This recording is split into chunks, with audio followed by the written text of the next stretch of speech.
que você sabe sobre história, revisionismo e negacionismo? Duas senhoras de 80 anos se encontram num chá beneficente e começam a discutir. O motivo? Opiniões diferentes sobre Getúlio Vargas. Uma enaltecia o grande pai da nação, que somente trouxe benefícios para o país, enquanto a outra, enfurecida, o chamava de ditador. As opiniões diversas enriqueceram o chá da tarde, que não tinha nenhum objetivo pedagógico e, por isso, não precisava de um ponto final. Porém, às vezes algo parecido acontece na escola. Em uma mesma turma, há dúvidas e opiniões diferentes em relação a um determinado período histórico, e o debate pode enriquecer muito a aula. No entanto, neste caso, como há objetivos pedagógicos, é fundamental uma síntese que afirme a versão historiográfica mais aceita, separando o que é opinião do que é história. Sabemos que a disciplina histórica tem como uma de suas fontes as memórias. Os relatos, entrevistas, fotos, documentos são fontes históricas que, ao serem analisadas em seus contextos, dão embasamento para as narrativas e versões historiográficas. Assim, é importante afirmar que versão historiográfica não é opinião.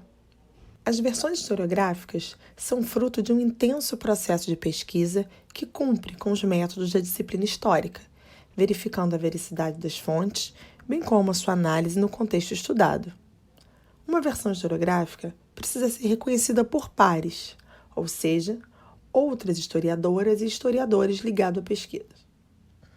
É comum que, de tempos em tempos, façamos novas descobertas de documentos e mudemos as análises sobre um período histórico. O nome dado a esse processo é revisão historiográfica. A revisão historiográfica é muito comum e fundamental para que possamos compreender o nosso passado de forma ampla. Por exemplo, há 100 anos atrás, a história do Brasil era contada de forma extremamente embranquecida, e com a chegada de cada vez mais historiadoras e historiadores negros na universidade, foi sendo possível descobrir outras fontes, ampliar métodos e realizar revisões importantes. Então, a revisão historiográfica é muito importante, mas há uma diferença em relação ao que chamamos de revisionismo historiográfico. O sufixo ismo indica algo negativo. Nesses casos, a nova leitura sobre um dado episódio histórico é feita de forma a estar mais comprometida com interesses políticos do que com o rigor histórico. Para o pesquisador italiano Enzo Traverso, aquelas revisões que qualificamos negativamente de revisionismo frequentemente vão além da historiografia, que tem um método científico.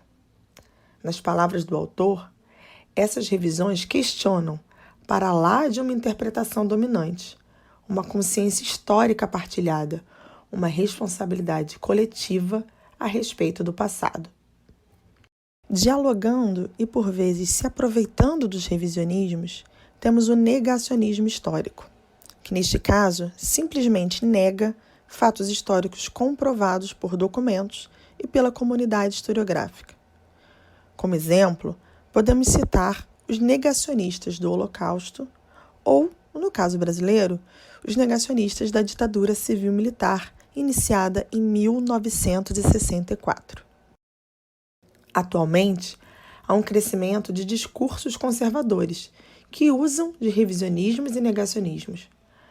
Professoras e professores de história relatam dificuldade de tratarem de temas previstos no currículo de história, tais como ditaduras, escravidão, Holocausto, dentre outros.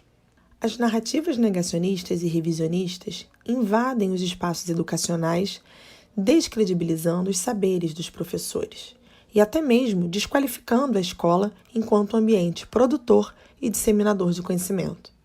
A todo instante, construímos a história, somos sujeitos e objeto dela.